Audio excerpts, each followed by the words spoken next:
नमस्कार, आइए जानते हैं देश दुनिया की तमाम बड़ी खबरें। लेकिन उससे पहले आप इस वीडियो को दुनिया के किस जगह से देख रहे हैं हमें कमेंट में जरूर बताएं। और अभी तक आपने इस वीडियो को लाइक नहीं किया तो लाइक करके चैनल को सब्सक्राइब कर लें। तो चलिए खबर की ओर बढ़ते हैं। भारत के विदेशी मुद्रा भंडार में 39.6 करोड़ की कमी दर्ज हुई। ताजा आंकड़ों के अनुसार फॉरेक्स रिजर्व घटकर 702.57 अरब डॉलर रह गया है। यह जानकारी भारतीय रिजर्व बैंक ने जारी की। पाकिस्तानी प्रधानमंत्री ने संयुक्त राष्ट्र में दावा किया कि भारत संग हुए संघर्ष में पाकिस्तान जीता। उन्होंने कहा, भारत ने जम्मू पहलगाम हमले का राजनीतिक लाभ उठाया, अब पाकिस्तान शांति की अपील कर रहा है। भारत की मारुति अब दुनिया की 8वीं सबसे मूल्यवान ऑटो कंपनी बन गई। इसकी मार्केट वैल्यू 5.1 लाख करोड़ रुपए है। टेस्ला पहले, फिर Toyota, BYD, Ferrari, BMW, Mercedes, Honda आते हैं। दिल्ली NCR में सुप्रीम कोर्ट ने कहा, ग्रीन पटाखों का निर्माण संभव पर बिक्री पर रोक जारी रहेगी। दिवाली से पहले कोर्ट ने पटाखों को लेकर यह अहम आदेश लागू करने के निर्देश दिए। भारतीय वायुसेना से MiG-21 की आखिरी उड़ान पूरी हुई। एयरफोर्स चीफ भी इसमें सवार रहे। 62 साल सेवा देने वाला यह विमान 1965, 1971 और कारगिल युद्ध में अहम भूमिका निभाने के बाद रिटायर हुआ। महाराष्ट्र के उप मुख्यमंत्री अजीत पवार किसान की कर्ज माफी मांग पर भड़क उठे। उन्होंने तंज कसा कि इसे ही मुख्यमंत्री बना दो, हम क्या कंचे खेलने आए हैं, ऐसा बयान देकर विवाद बढ़ाया। प्रधानमंत्री नरेंद्र मोदी ने बिहार में मुख्यमंत्री महिला रोजगार योजना शुरू की। इसके तहत लगभग 75 लाख महिलाओं को 100 रुपए की राशि दी गई। राज्य की 22% महिला वोटरों को इसका सीधा लाभ मिलेगा। राहुल गांधी को इलाहाबाद हाई कोर्ट से बड़ा झटका मिला। अमेरिका में सिक्कों पर टिप्पणी को लेकर उनके खिलाफ याचिका दाखिल हुई। अदालत में सुनवाई के बाद मामला राजनीतिक विवाद का नया केंद्र बन गया।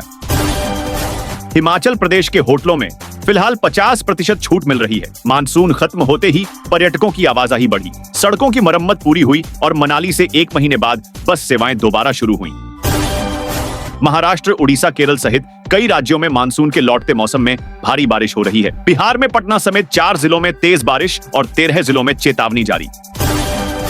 चांदी की कीमत में जबरदस्त बढ़ोतरी हुई है। पहली बार यह 1,38,000 प्रति किलो पार कर गई। साल की शुरुआत से चांदी 52,000 महंगी हुई, जबकि सोना 13,000 प्रति 10 ग्राम चल रहा है। सुप्रीम कोर्ट के फैसले के बाद देश भर के 68 लाख से अधिक शिक्षकों की नौकरी संकट में आ गई। हाल ही में कोर्ट ने TT अनिवार्य करने का आदेश दिया। नवरात्रि के दौरान बांग्लादेश में 5 दिनों में 3 दुर्गा पांडालों पर हमले हुए। 700 मंडप असुरक्षित घोषित। अंतरिम PM डॉक्टर मोहम्मद यूनुस के तहत हिंदू समुदाय की सुरक्षा पर सवाल उठ रहे हैं। UPPSSC मेंस परीक्षा तय तारीख पर ही आयोजित होगी। इलाहाबाद हाईकोर्ट ने रोक लगाने के फैसले पर स्टे दिया। OBC कैंडिडेट्स को अनरिजर्व सीट नहीं मिली। परीक्षा 22 से 29 सितंबर को होगी। भारत ने तुर्की को जवाब देते हुए साइप्रस मुद्दा उठाया और कहा कि इसे UN के अनुसार हल होना चाहिए। विदेश मंत्रालय ने प्रेस कॉन्फ्रेंस में यह जानकारी दी। यूपी सरकार की बड़ी घोषणा, इस दिवाली 1,85,00,000 महिलाओं को मुफ्त गैस सिलेंडर मिलेगा। किसानों के हित में धान का MSP 69 रुपया बढ़ाया गया। यह योजना समाज के लिए लाभकारी है। बिहार में PM मोदी ने 75 लाख महिलाओं को 100 रुपए वितरित किए। उन्होंने कहा, महिलाओं को देश का भविष्य सुनिश्चित करना है और नीतीश कुमार के साथ वे दोनों आपके भाई हैं। दुर्गा पूजा से पहले खुशखबरी, 5.25 लाख कर्मचारियों को 1 लाख रुपए तक का बोनस मिलेगा। कोल इंडिया ने अपने कर्मचारियों के लिए यह बड़ी घोषणा और सब्सिडी का ऐलान किया। डोनाल्ड ट्रंप की ब्रांडेड दवाओं पर 100% टैरिफ मामले पर भारत के विदेश मंत्रालय का पहला बयान आया। प्रवक्ता रणधीर जायसवाल ने कहा कि सरकार पूरी निगरानी रख रही है। लद्दाख के सोशल एक्टिविस्ट सोनम वांगचुक को गिरफ्तार कर लिया गया है। लेह में हालिया हिंसा के बाद पुलिस ने उनके खिलाफ कड़ी कार्रवाई की और उन्हें अरेस्ट कर राजस्थान के जोधपुर जेल में रखा गया है। पाकिस्तान के PM शहबाज शरीफ और मुनीर से मुलाकात से पहले अमेरिकी राष्ट्रपति डोनाल्ड ट्रंप प्रेस कॉन्फ्रेंस कर रहे थे। 30 मिनट इंतजार करवाया गया। व्हाइट हाउस ने फोटो वीडियो जारी नहीं की। ट्रंप ने कहा, वेस्ट बैंक पर इजराइल का कब्जा स्वीकार्य नहीं। सेलिब्रिटी ब्रांड वैल्यू रिपोर्ट 2024 के अनुसार विराट कोहली भारत के सबसे बड़े ब्रांड बन गए हैं। उन्होंने बॉलीवुड अभिनेता शाहरुख खान को भी पीछे छोड़ दिया है। प्रधानमंत्री मोदी की कैबिनेट ने DSIR योजना को हरी झंडी दी। इसका उद्देश्य देश में नवाचार और युवा प्रतिभाओं को प्रोत्साहित करना है।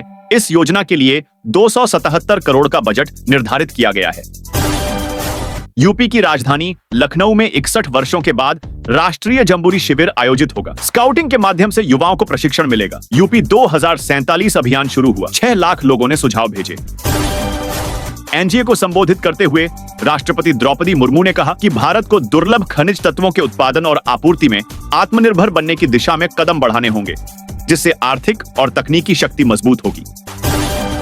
भारत में एचआईवी की सबसे किफायती दवा विकसित होगी। अमेरिका में 35 लाख रुपए की दवा अब भारत में केवल 3,300 रुपए में उपलब्ध होगी। वैज्ञानिक और डॉक्टर इसे बनाने में जुटे हैं।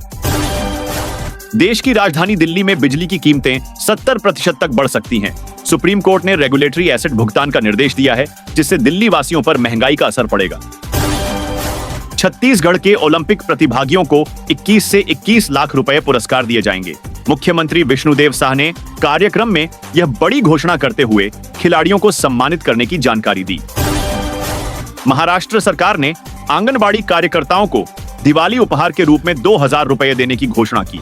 त्योहार से पहले यह बोनस सीधे उनके खातों में भेजा जाएगा। मध्य प्रदेश में गरबा पंडालों में आई लव मोहम्मद और आई लव महाकाल जैसे पोस्टर लगे दिखाई दे रहे हैं। स्वामी शंकराचार्य मुक्तेश्वरानंद सरस्वती ने कहा कि सच्चा प्रेम प्रचार प्रसार से नहीं होता। यूक्रेन में रूसी सेना के खिलाफ 27 भारतीयों को मुक्त कराने की अपील की गई है। उन पर आरोप है कि उन्हें यूक्रेन युद्ध में भाग लेने के लिए भेजा गया, जिससे उनकी सुरक्षा को खतरा है।